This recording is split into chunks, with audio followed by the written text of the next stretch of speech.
In the world of stocks, there are two different variations of stocks, and this goes along with ETFs and bonds and whatnot.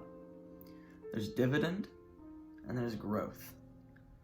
Now, dividend really is just a payment given to you by companies or ETF, depending on what you're investing in. And the literal definition is a sum of money paid regularly, typically quarterly. You can have it monthly, by a company to its shareholders out of its profits or reserves. You will see a lot of REITs doing this, real estate companies, like ticker symbol O, Realty Income. That is a very popular, very hyped up YouTube dividend stock. You also see SPHD, and those two are monthly payers, but then you have SPYD that are quarterly, or you have companies like Apple or Disney that pay quarterly. I think one of those two are annually or semi-annually, like they'll pay twice a year or just once a year. And the way that they differ from growth stocks is they're really not about growing. They're more just about providing funds either for themselves or to kind of just reward shareholders and to have people keep coming back to this stock and just growing the company or fund even more. And one of the reasons why I like dividends over growth stocks is for a couple of reasons, and one of them is that you can keep the money there, get paid quarterly or monthly or annually, and not feel super pressured to try to match the market. With what I'm saying, that is, with a growth stock, the only time that you can really get money out of that is if you sell the entire thing, or partially. But if it's partial, then every time that stock moves up another point, it's going to have less because you took out some profit. But now, since the share is worth what that profit is, then you're not going to be making as much if it goes up again.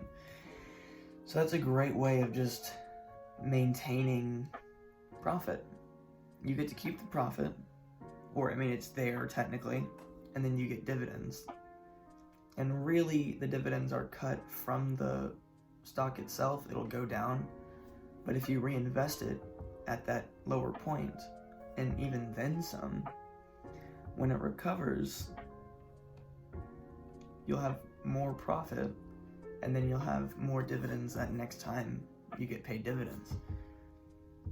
And another reason why I just don't gravitate towards those growth stocks, I do have Tesla and I do have NEO, but that's about it.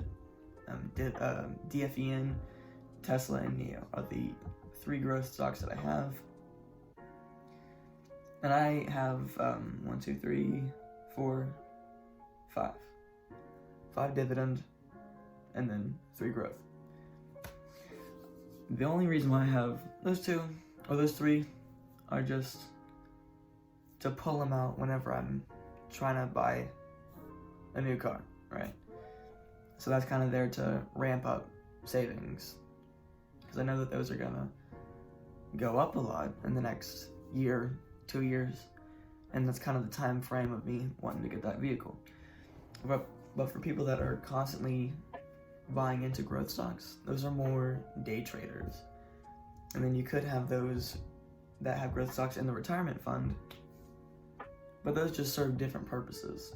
If you were to do a growth stock for a retirement fund, I don't think you'd want to choose Tesla, because there's a level of uncertainty there that isn't in a fund like QQQ or SPY. And those 2 are ETFs, and so they're already pretty stable, but since they're more focused on growth instead of dividend, then what it's going to do is not distribute a whole bunch of dividends. It's going to put the dividends back into the stock price and just shoot it forward instead of just paying you directly. And that's a good thing to use whenever you're just retiring. You can just cash it all out and just have that money sitting in a liquid bank account that is extremely liquid. And then you can use whatever and then receive 0.01% interest annually if you're using Chase, or forget if it's Ally that does 0.60% interest. And then there's other companies that do more interest if you're putting it into banks. But I mean, other than that, dividends really are the main key factor of a portfolio. One of the strategies that I'm trying to create just for myself is getting 100 shares of one dividend ETF and then moving on to another dividend ETF and getting another 100 shares of that.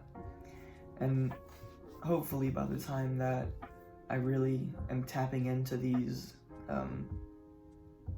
payments that I'm getting from these companies and these funds, is really the time that I'll have this insane portfolio built with over, like, I really want to get over 20 so that I'm being paid almost every single week or twice a week. And not even a lot, just like $20 here or $20 there, because that little amount of money added up over time just makes all the difference. But other than that, y'all have a great day. Happy holidays. Happy New Year's. Keep investing. Peace.